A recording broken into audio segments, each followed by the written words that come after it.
Hello, everyone, and welcome into Senior Living Live. My name is Melissa. As always, I hope you are having a fantastic day today, and we appreciate you watching. Now, we have been checking in with Arbor communities, staff, and residents, all in an effort to help you get to know some of the people behind the scenes that help make your senior living experience the absolute best that it can be. Today, I want to introduce you to someone very special. His name is Paul Kelley, the Vice President of Operations at the Arbor Company. Hi there, how are you? Hello, Melissa. I'm doing well. How are you today? I'm doing great. It is good to see you. And on a day that we are doing this interview, we happen to have another tropical storm Right. moving through where we both live in Atlanta, but through the South. And it is just that time of year. And so we're going to talk a little bit about hurricane, natural disaster preparation when it comes to Arbor communities. But first, Paul, we want to know a little bit about you. Tell us about yourself and how long you've been with the Arbor Company. Great. I've been with Arbor Company 6.5 years now as Vice President of Operations. And really, my main focus here is to get out and support the communities. I travel frequently. Most of my communities are in the state of Florida, and some in Texas and some in Georgia. But I'm on the road most of the time. I do have an office here in Atlanta, but it sits empty most of the time. I'm out in the community. So that's my passion, and that's what I enjoy doing, and that's what I do for Arbor. Yeah, you do it well, and I can attest to that. Yes, he is hardly ever in the office, having shared some space with you not too long ago. But Right. that just means you're a busy guy, and you, as you said, in order to do what you do, you kind of have to be on the ground doing it. And so, as we alluded to, we are in the middle of hurricane season, which runs June through September, sometimes even longer. And Arbor has quite a few communities near the Gulf and the Atlantic coasts. How do you ensure that everyone stays prepared? Well, it's really quite an extensive process that we have here at Arbor.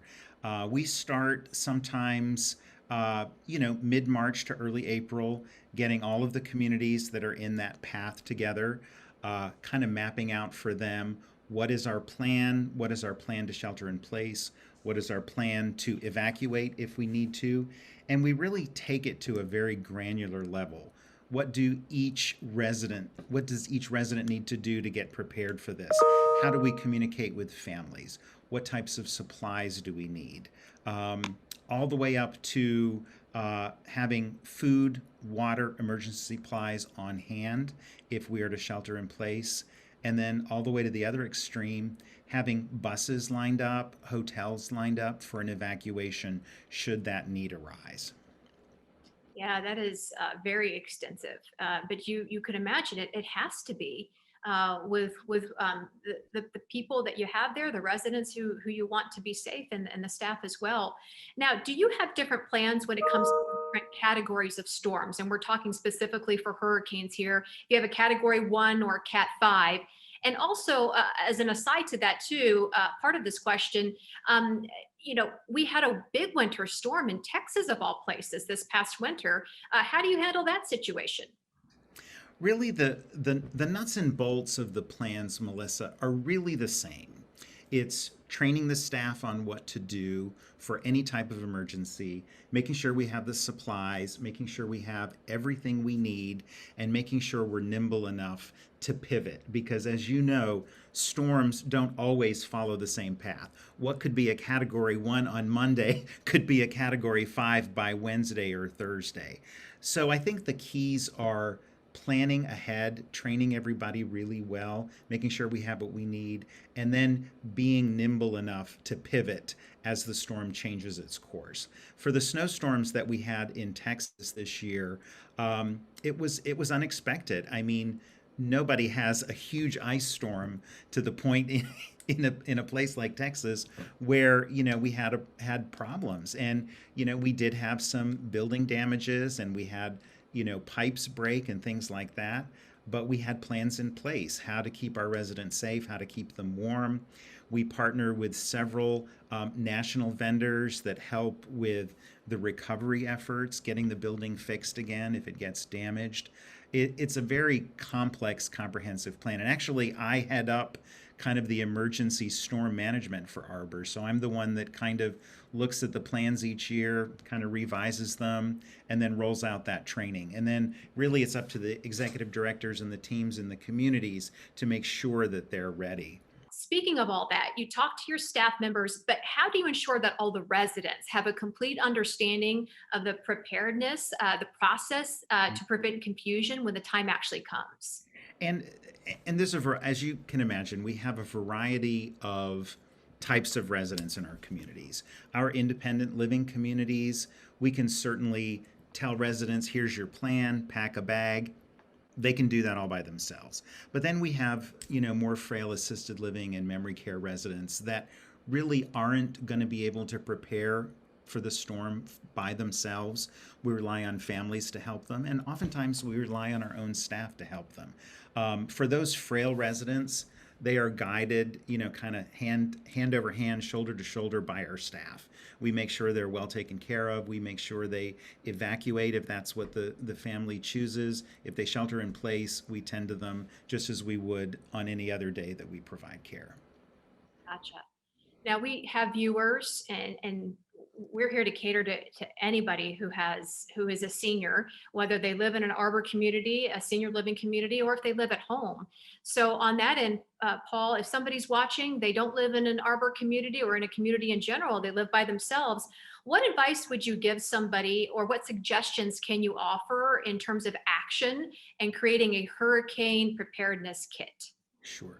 Well, I think, what you said that's most important is have a plan.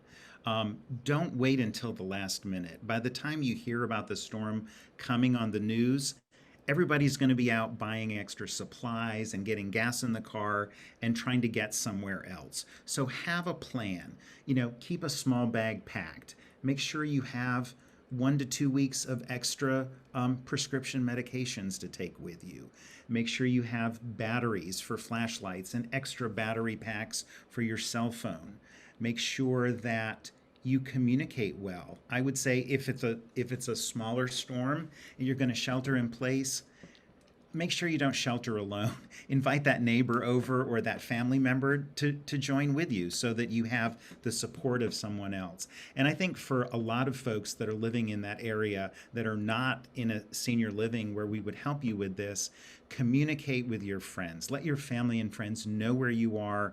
Keep them up to date, because as soon as somebody can't reach you, they're going to get worried. And if you stay in good communication with them, things usually go much better. But the key is plan ahead. Have that bag ready, have those batteries ready.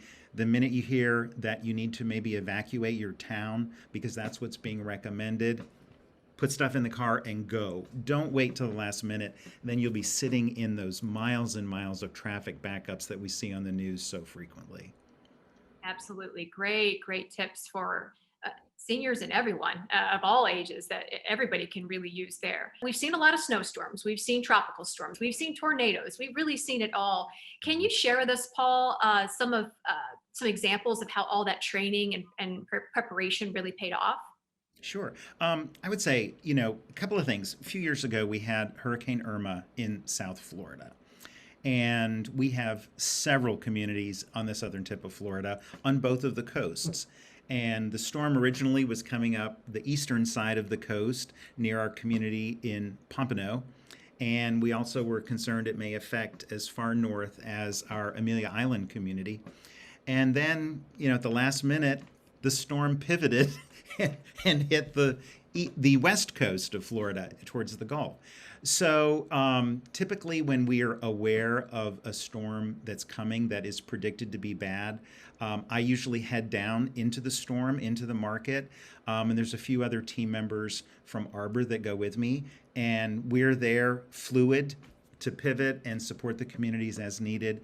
And then we have a command center that gets set up here in the Arbor office, where we have team members from our Atlanta office, helping us with communication. Keeping families is really important. Keeping families communicated is very important. But I think the success we have during Hurricane Irma was we had to evacuate 2 communities, our Fort Myers community and our Naples community, and we actually had to evacuate our Naples community twice during that storm. And, the success is that we have the residents all safe and accounted for. And you can imagine, relocating two communities north of 100 residents each was a huge challenge. But the teams did it well and they did it safely, and our residents fared very well. And we had minimal damage to the communities based on the preparations that we made at the building. So overall, it was a really good outcome, and we felt very positive about it. Yeah, and I'm just so glad you are taking the time to explain this, because this is one of those things that when people are looking at senior living in particular, it could be the son or the daughter that's looking for a place for mom and dad. These are things you don't think about until it's actually happening. It's like, what does the community have in place? Well, just know if you're watching, Paul and his great team, they have those plans in place. And so these are things that we have taken care of for you so that you do not have to worry about it when the time comes. And as we are in hurricane season right now, we monitor the storms. Several of us have the hurricane trackers on our iPhones, and we get the alerts and we monitor them. And as soon as we see one is potentially coming in the path of our community, we're on the road getting into the market ahead of the storm to provide that support.